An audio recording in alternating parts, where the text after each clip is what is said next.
of your magnificence, to help you awaken to the wonder of who you are. I long to show you all the joy you're worthy of. I'm here to remind you how much you're truly loved. I am here to remind you of your magnificence, to help you awaken to the wonder of who you are.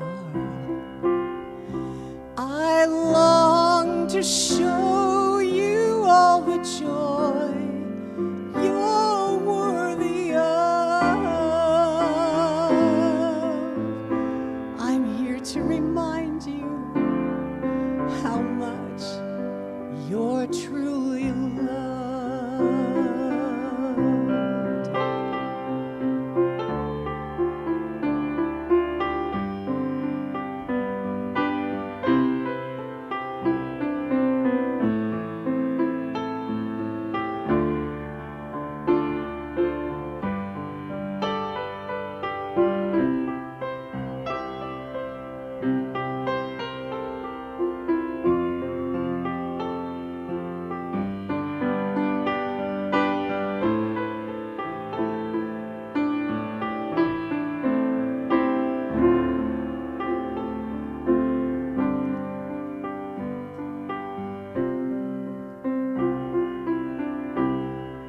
I'm here to remind you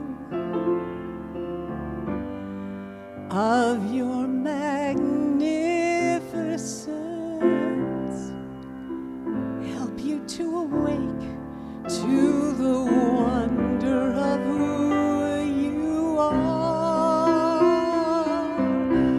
I long to show you all the joy you're worthy of. I'm here to remind you how much you're truly loved. I long to show you all the joy you're worthy of.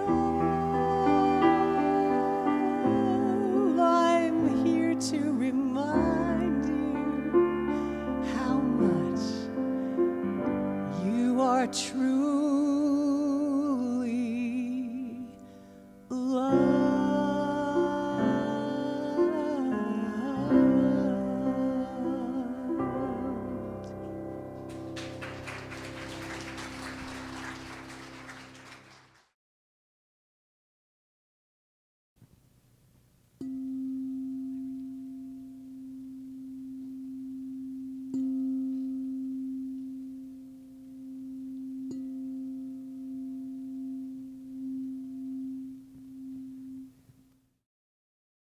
Please join me in prayer. We know that there is only one life, and that life is God. That life is perfect, and it belongs to each and every one of us here in this space. Everyone within the sound of my voice, everyone here on planet Earth, everyone in this magnificent universe of ours.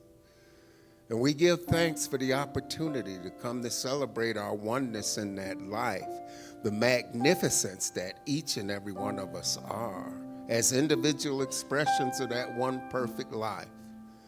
I give thanks for all the folks that have come together to make this service possible, and for all who have come to share their love and light in this celebration of oneness, lifting each and every one of us all up. I know that everything that takes place here today will be absolutely perfect in every way, and give thanks for every magnificent, unique expression of the divine here in this space right now. and release these words into the law that knows how to mold, make, shape, and create all the good there is everywhere, all the time. I let this go, I let it be. Together we affirm, and so it is.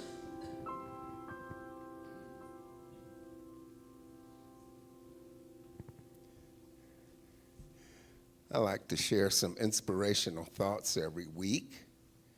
And this week, I have 3. Our first one is from an author some of you may have heard of, Brian D. McLaren. He wrote a little book called Naked Spirituality. And he says, spring is an amazing mixture of fragility and vitality. Each new sprout is delicate, but what can compare with the combined power of millions of leaves bursting out, drawing energy from the sun? The first season of the spiritual life similarly combines tenderness and toughness as tiny seeds sprout and display the magnificent power of all growth.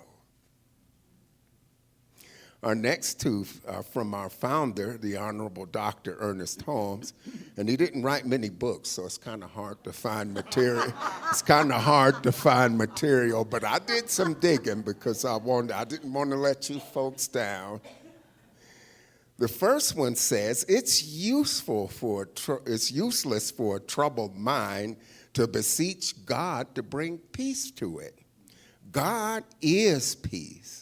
And we can approach this wonderful presence only as we turn from all that's opposed to it.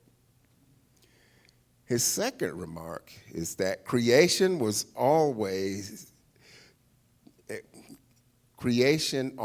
was, always is, and always will be. Things may come and things may go, but creation goes on forever. For it is the thought of God coming into expression. This is indeed a wonderful concept, for it means that there will always be a manifestation of divine ideas. Good afternoon, New Dawn. Good afternoon. My name is Reverend Dr. David Goldberg, and it's my great joy to serve as spiritual leader of this beloved community. And how good it is to see so many familiar faces, and how good it is to see so many new faces. The longer I'm on the planet, the less frequently I say old faces. So please know that you are welcome here. And we just wanted to share with you again and just reinforce a little bit, as Mickey so kindly shared. I've created a new workshop, Emergenetics Approach to Mindfulness.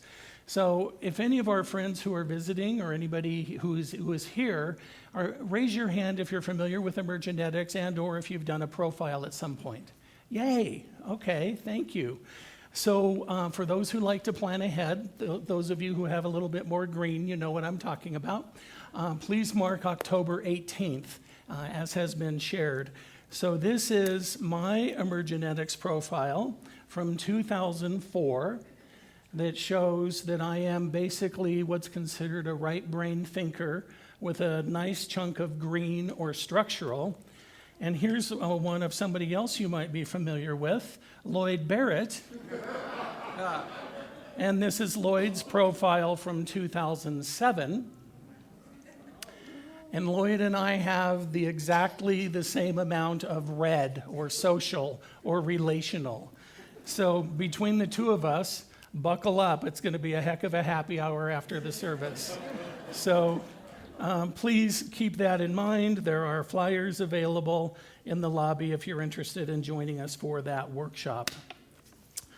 And now, it is my great honor and tremendous joy to introduce a man who needs no introduction, but I am, after all, a minister with a microphone.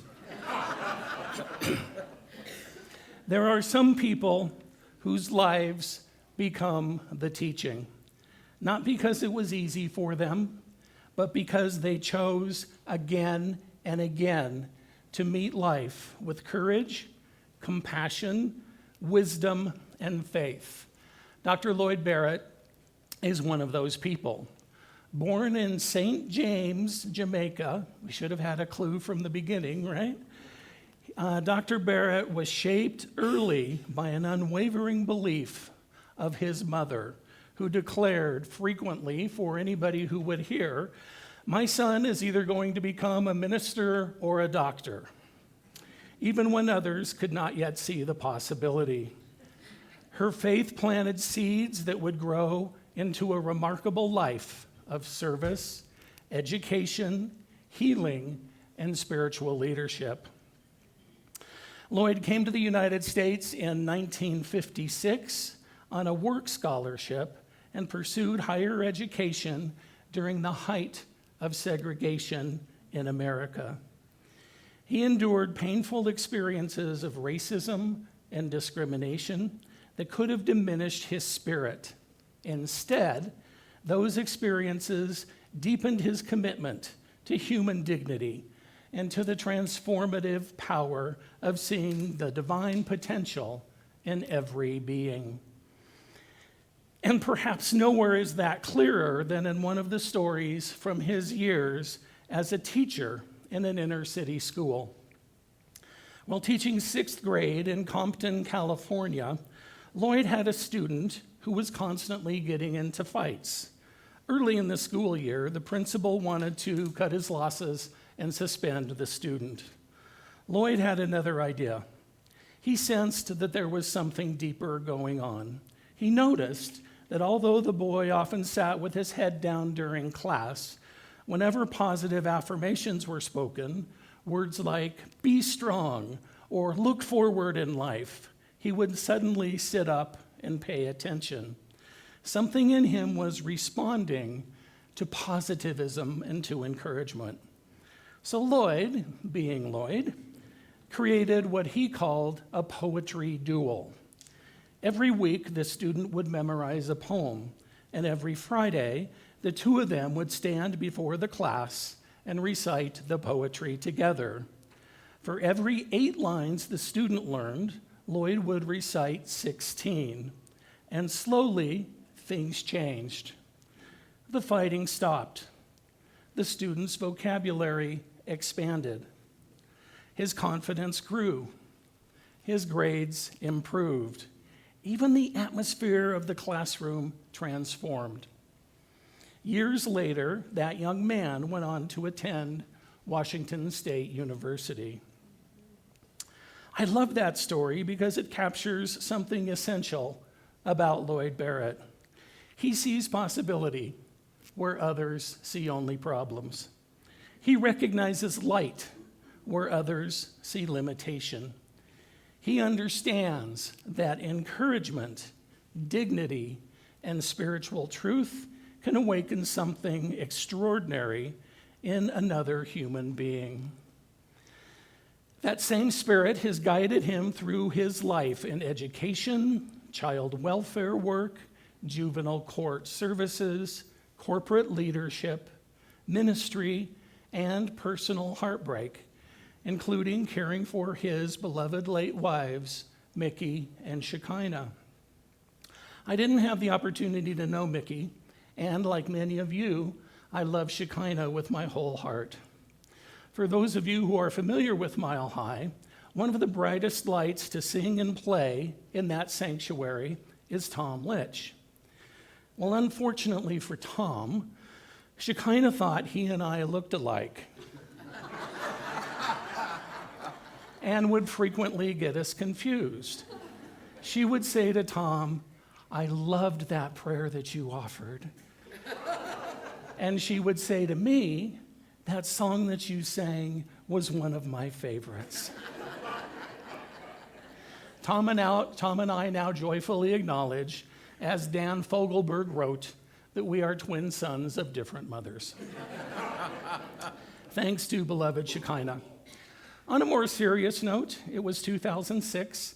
I was beginning my Science of Mind journey in Science of Mind 2 with Lloyd, and for the first time, I wasn't feeling well, and I left our evening class during the break. When I got home, my partner of 18 years, Harry, had a new Cadillac Escalade in the garage as a surprise for me. I acknowledged his kindness and went to bed in the spare bedroom. And when I woke up the next morning, Harry had had a heart attack and released his body and transitioned, and I became a widower at 44. I am forever grateful to Lloyd and my classmates for their steadfast support and tremendous love. Because of Lloyd's huge heart and high consciousness, he was awarded one of the highest honors Centers for Spiritual Living bestows, that of an honorary doctorate.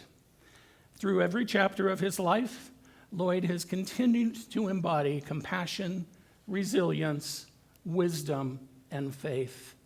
Now, well into his 87th year, he remains committed to his sacred mission to teach, inspire, heal, and help others discover meaning and purpose in their own lives. Today, he brings this message to us, this, THIS, treasures revealed, harmony realized, insight illuminated, and source acknowledged. What a beautiful reminder that there is something sacred and powerful already present within each one of us, waiting to be recognized and expressed. So, New Dawn and guests, please open your hearts and your minds and help me warmly welcome the brilliant and, more importantly, the kind Reverend Dr. Lloyd George Barrett.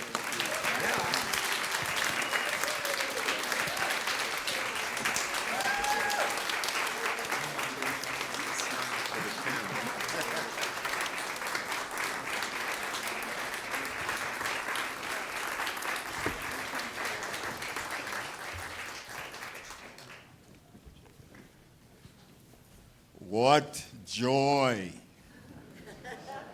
What magnificence! Gratitude. In Jamaica, I have a brother in Canada, and whenever you call him, he said, "Gratitude, man, gratitude." Sometimes he responded by saying, "Gratitude, my brother, gratitude." Authentically, sincerely, devotedly, assuredly, may I absolutely declare grandeur and gratitude for your graciousness. And I'm not making that up, it's real. Great gratitude for the energy that is felt, for the leadership of Dr. David, for the prayer by Russell, I believe I have the right name, yes. By the beautiful music of Karen and Park, and for your total receptivity and the energy that is present here. Today, May 24th, would have been my mother's 104th birthday. Wow. She transitioned in 2021 at the age of 99. When I was between the ages of 11 and 12 in Jamaica, which was at that time, I guess you would say, I call it supervised, but run by the British, the teachers thought they could predict each child's future. I even remember the physical place in a little town or village called Somerton where this took place. The teacher called my mom, her name was Ina, and we stood in the teacher's presence. The teacher's name was Miss Amy, I still remember it. And the teacher said, "Mrs. Barrett, I'm sorry to tell you, but I don't think this boy will be able to make it to college." This was between the age of 11 and 12. My mother squeezed my hand and looked at the teacher and said, This boy's going to be a minister or a doctor one day. But she didn't stop there.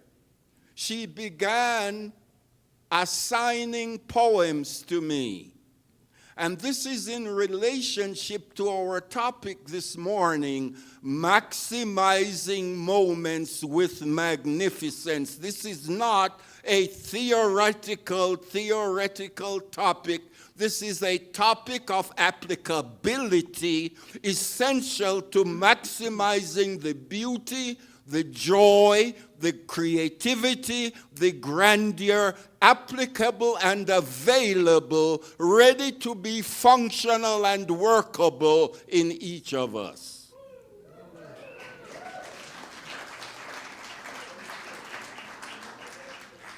At that age of 12, my mother assigned a poem to me, and she said, "Son, you've better learn this because pretty soon I will be having you say it at the Presbyterian church." My dad was an elder in the Presbyterian church. My mother worshiped Yahweh on Saturdays, and she would say to me, "Son, please do not call me a Seventh-day Adventist because I am the type of a mother, if my husband or my children are hungry, I'm going to cook for them on Saturday, so I'm not a true Seventh-day Adventist."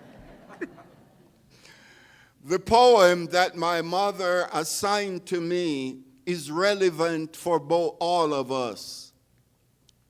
Be the best of whoever you are. If you cannot be the pine on the top of a hill, be a shrub in the valley. But be the best little shrub by the side of the hill. Be a bush if you cannot be a tree. If you cannot be a tree, be a blade of grass and the highway happier make.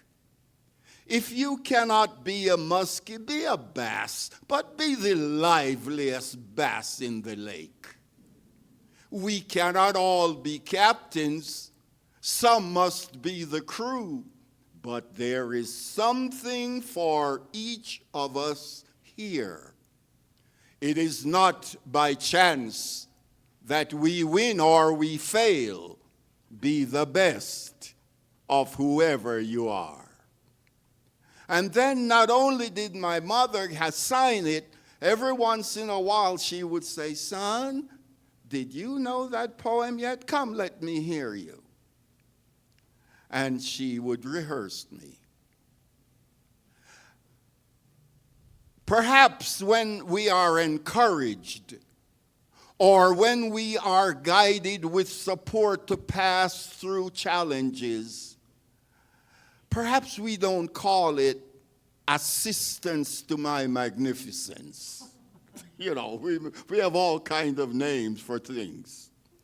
Perhaps we don't say, like someone at one time, and this happened in the Compton area, but you'll see why I'm sharing this. I saw a man homeless, but I was very thrilled. He was always sleeping under a tree that's so beautiful. It was always blooming, but it was out in the open.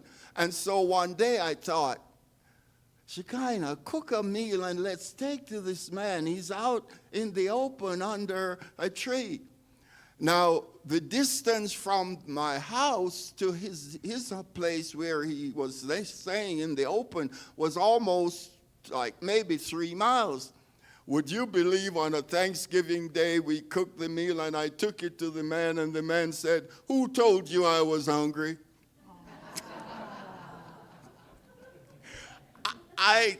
I knew that he had a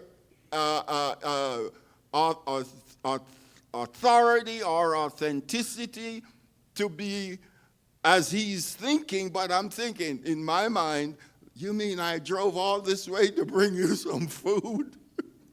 And I realized just because we present something to someone doesn't mean they have to accept it. It also taught me to ask first.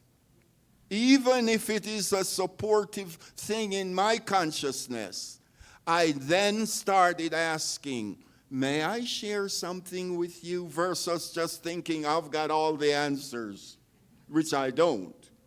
But you know, the ego sometimes think it does. I believe it is essential for our planet to encourage each other graciously, gracefully, and enthusiastically, but without trying to, like, you cannot whip someone into magnificence.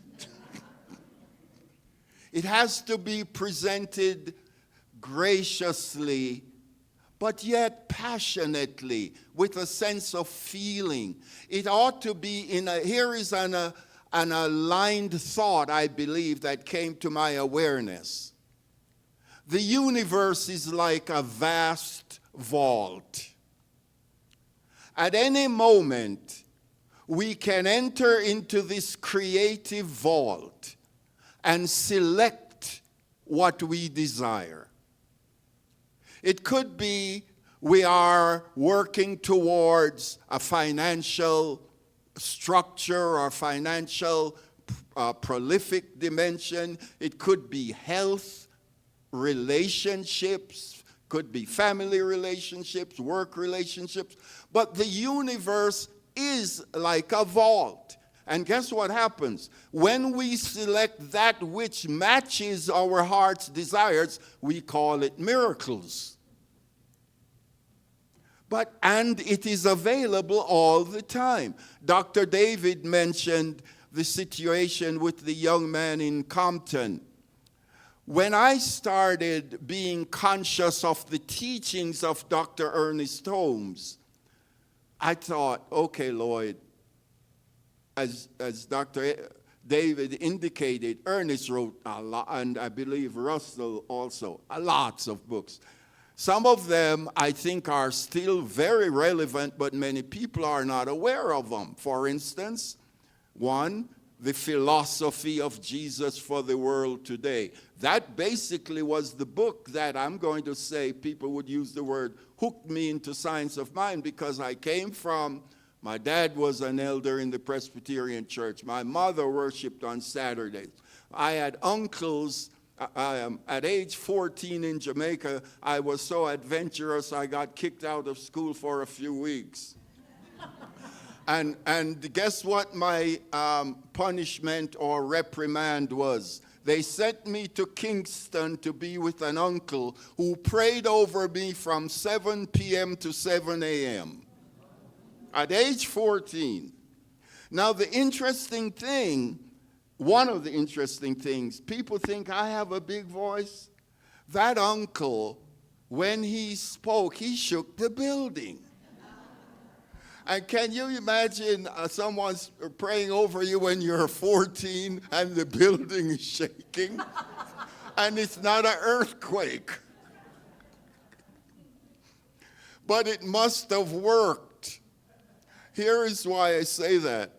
After being with that uncle in Jamaica, I know I'm digressing here, but when you get kicked out of school, it's very embarrassing.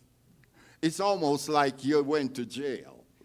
Your family don't want the neighbors to know that that happened to their children, so they sent me to another part of the island to wait until school was out because they don't want the embarrassment.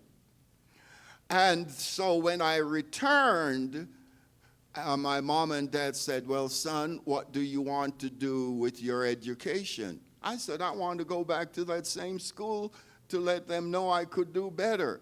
My parents thought I was out of my mind. They thought I would be hiding from that school.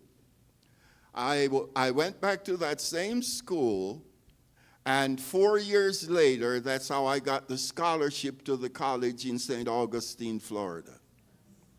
I mentioned that to us, that particular story, because in activating and buying into and embracing our magnificence it is not always a straight line. In fact, it's seldom a straight line. Like you don't get them, this is my way to the Magnificence, north and south. I have never seen it that way. Many times, even in what we call pain or distractions, or you might call it cosmic U-turns, it takes turns. I'm going to share with you some uncomfortable stories, perhaps for some of you, but it has a point. Case in point, I volunteered in Los Angeles. I was transferred to Los Angeles in 1969 when I worked for a major brewery. At that time, I was age 30. My first wife transitioned from sickle cell anemia. I thought it was a great idea as a single man to do something positive. So I volunteered to read to the blind. I thought that would be a good thing for a beer salesman to do, something positive, you know. After 2 readings, the first time I went, I read 8 letters. This lady had a lot of letters just stacked up. Her son was in the military, she was blind, and the letters were just sitting in boxes. So I thought 8 readings were enough for one session. The first week I read 8. The second I went back 8. The third week I knocked on the door. The lady came to the door and said, "What color are you?"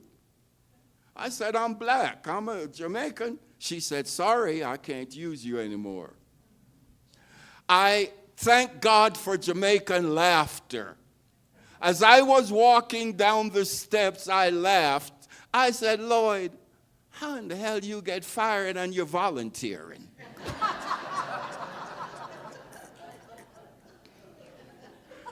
I said, "Lloyd, you're the only person I know could be fired, and you wasn't even getting paid." And then, what does that do? That mitigates or dissipates the energy of anger. Instead of me leaving there perhaps cussing or feeling, I just laughed.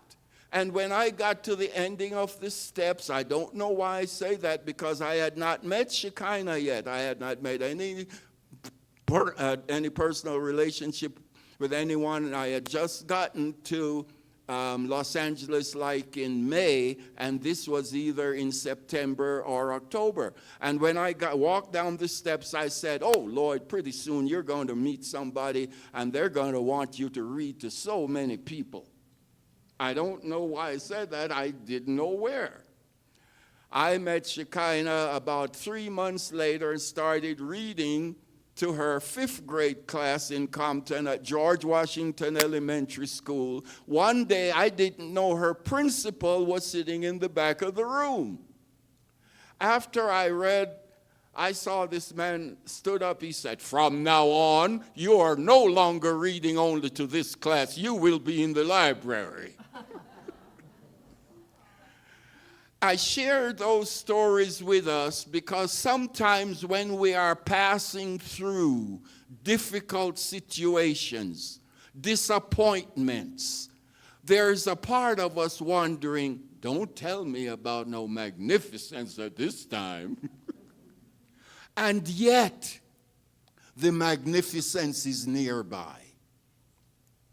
Here are questions for us. What if we knew that beside or behind our pain, there are possibilities, purposes, and positivities? What if we knew that right near our chaos, there were possibilities for certainty and moments to be cherished? What if we knew that near what we respond to as turmoil, there were treasures, there were tender moments? What if we knew? What if we really knew? how might we respond to life? What manner of attitudes would we take into our decision-making situations? What if we knew? What if we really knew? You know, I believe it was Einstein who said, we can never change a situation with the same consciousness that created it. In other words, to the degree that we desire to manifest, to embrace, to experience magnificence, many things ought and must be discarded.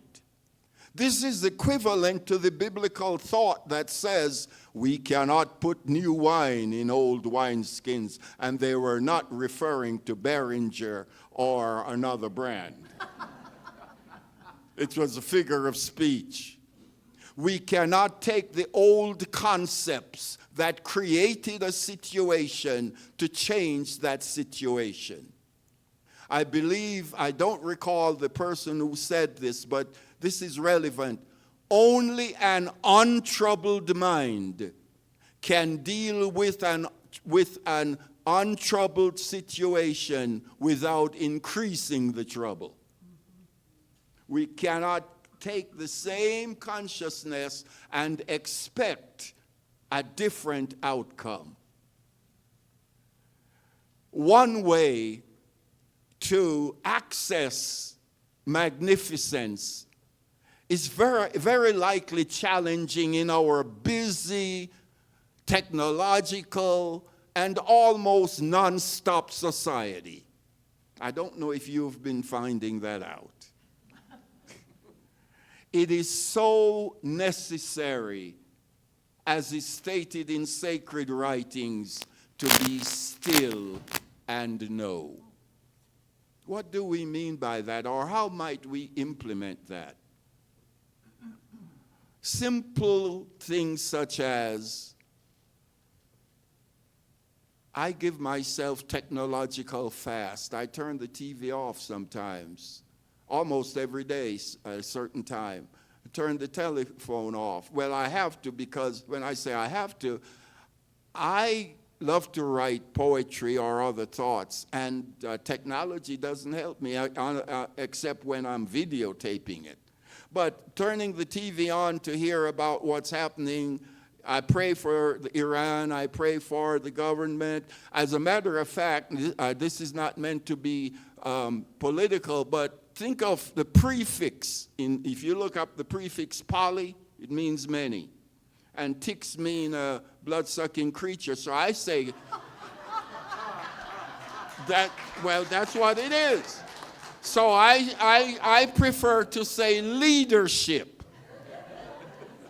That, because when you look it up in the dictionary, I don't want those kind of people leading me. Just look at it, because things become what we call them. Have you ever seen a happy person saying, I sure feel sick? Or have you ever seen a sick person saying, I sure am sick?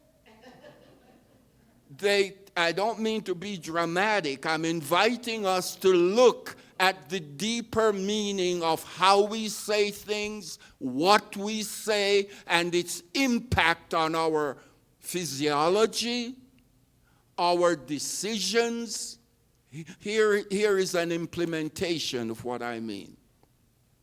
When I was teaching in Compton, and I taught also in Watts, many teachers talked about, oh, these sure are some bad kids. Well, I know kids misbehave. I had some in my class. I had a young man in my sixth grade class in Compton.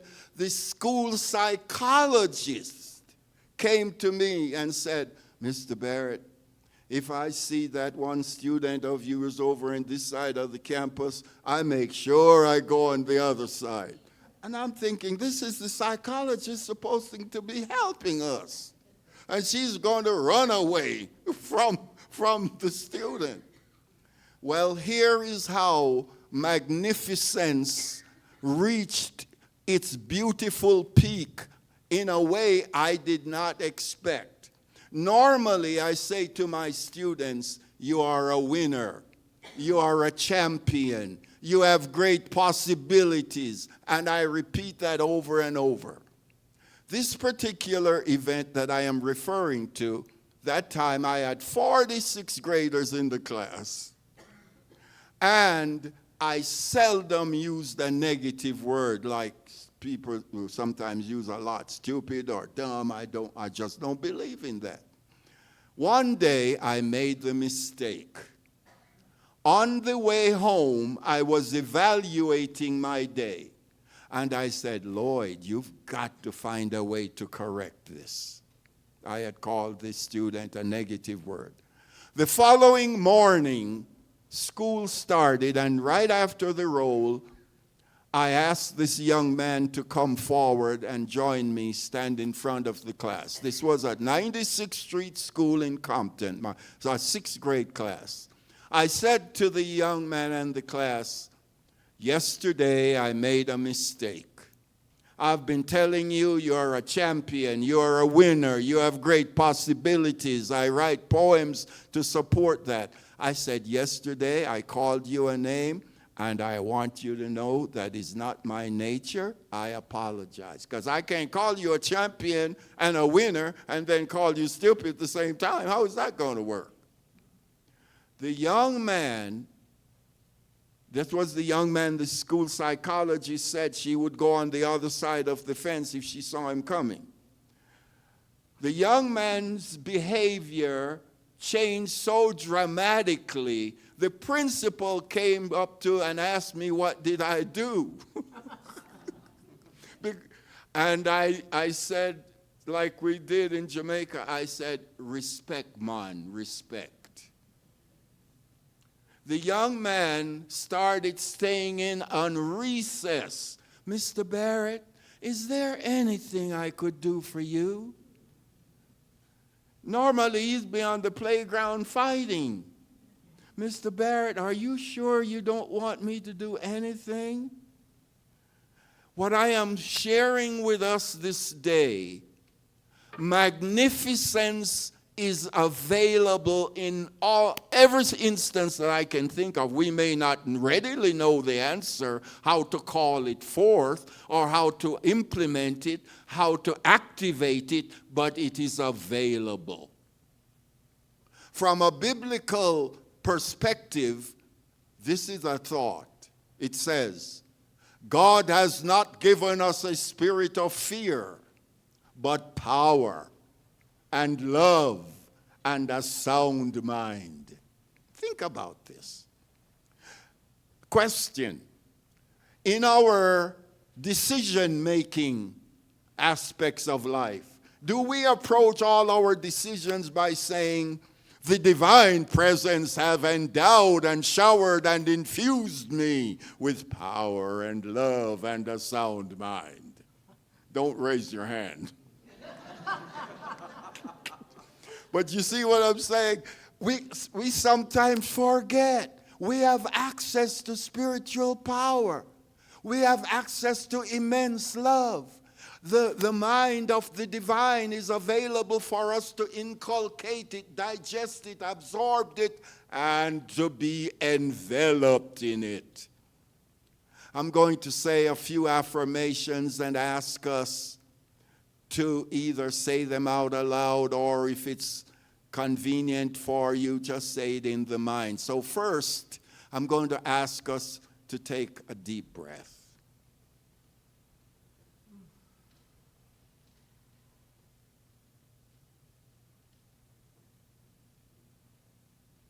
Every person in this room have been endorsed and authenticated by the power of a mighty mind.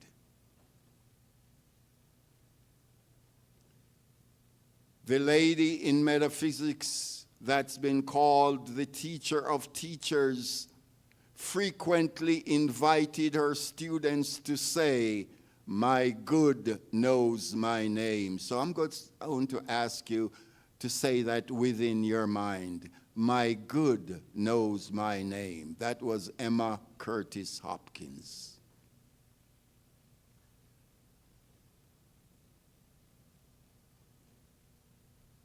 I'm going to ask you in a moment to say this out aloud. I'll say it 2 or 3 times, and I guess the school teacher in me, when I say 3, I'm going to ask us to say it out aloud.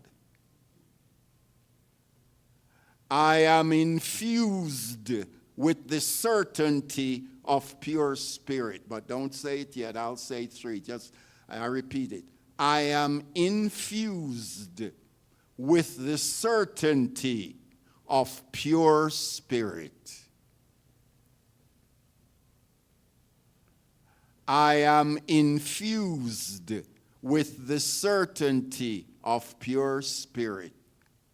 3, I am infused with the certainty of pure spirit. Once more, please. I am infused with the certainty of pure spirit. Let's breathe this in.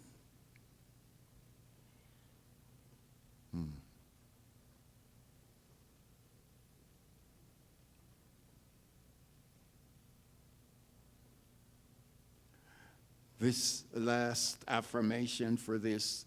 My cells are infused with vitality and love. I repeat, my cells are infused with vitality and love. 3, my cells are infused with vitality and love. Breathe that in, please, and then we'll say it once more.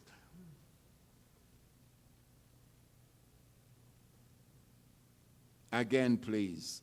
My cells are infused with vitality and love. I'm looking at my time. May I take 5 more minutes? Is that okay? 3. Okay. That's a good bargain. A lady came to me, could hardly walk. I knew her well. She was the manager of our thrift store. Her back. I said to her unexpectedly, have you ever written a thank you note for your back? She said, come on, Reverend Lloyd. I said, if you have been working for someone for 65 years and never told them thanks once, how happy would you be to keep working? She wrote the letter, thanking her back for all that it has done. From that, I was guided to write, the body speaks. I am the house of your spiritual temple, and I find the perfect place for your heart. Even when you ignore me, I love you. I am your body. I manufacture chemicals in your brain to enhance your self-worth. I also protect your delicate organs from hurts. I am your body. Care for me. Nurture me. I am here for you as you are here for God. And I am here for your noblest expectations. I am also here for your most magnificent dreams. I am your body. I speak. And with that, we are moving into our closing prayer. Please take a deep breath.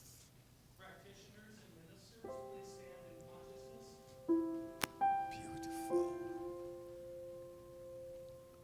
How grateful we are for this moment of divine splendor. This moment of magnificence is not a moment of verbalizations, it's a moment of divine realization. I am accepting that there is an energy flow that is present, congruent with the thought when Ernest Holmes exclaimed, "O living soul, this is the evidence, I am illumined now." This bold proclamation is graciously affirmed, proclaimed, and accepted for every person present. I affirm divine illumination expressing in every dimension of our lives. Every decision that we make, I affirm, are illumined by wisdom, clarity, divine intelligence, and understanding. What a joy it is to accept these truths. I give thanks for this center, New Dawn. I give thanks for the leadership of Dr. David and others. I give thanks for our willingness to enter the vault of infinite possibilities and be guided by the wisdom and the essence of God. What a great joy it is then to be so enthralled that we live at the zenith of consciousness. And so we are closing with the affirmation that I am asking you to say. I am standing at the cockpit of my magnificence, and I love it. Let me repeat it so you got it. I am standing at the cockpit of my magnificence, and I love it. Ready? I am standing at the cockpit of my magnificence, and I love it. And we say together, please, and so it is. Once more, and so it is. Blessings. Stay right here.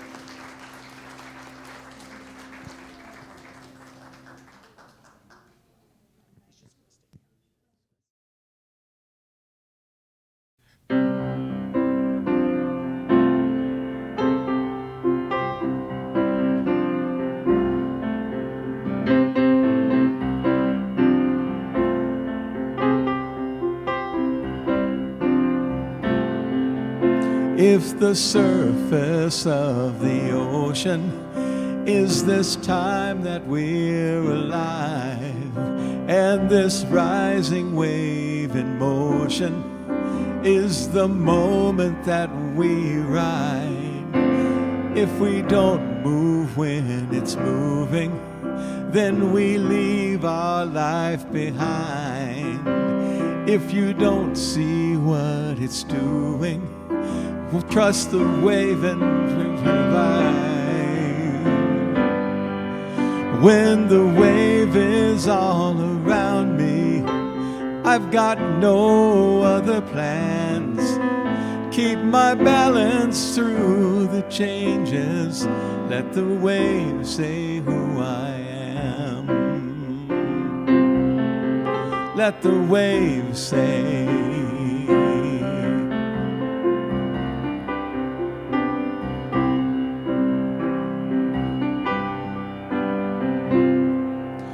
From 1,000 miles of water, from a wind beyond belief, every wave shows its power as it rises to the reef.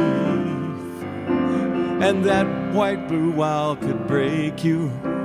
You can never fight the sea.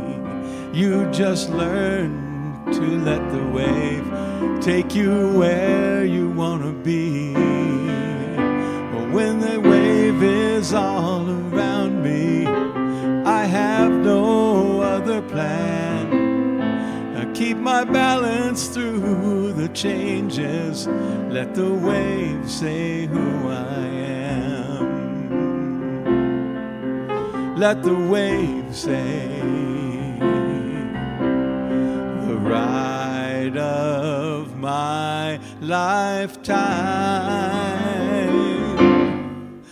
When the wave is all around me, I have no other plan. I keep my balance through the changes.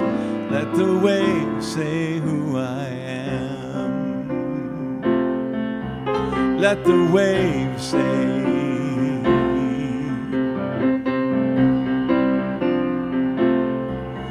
Let the waves say.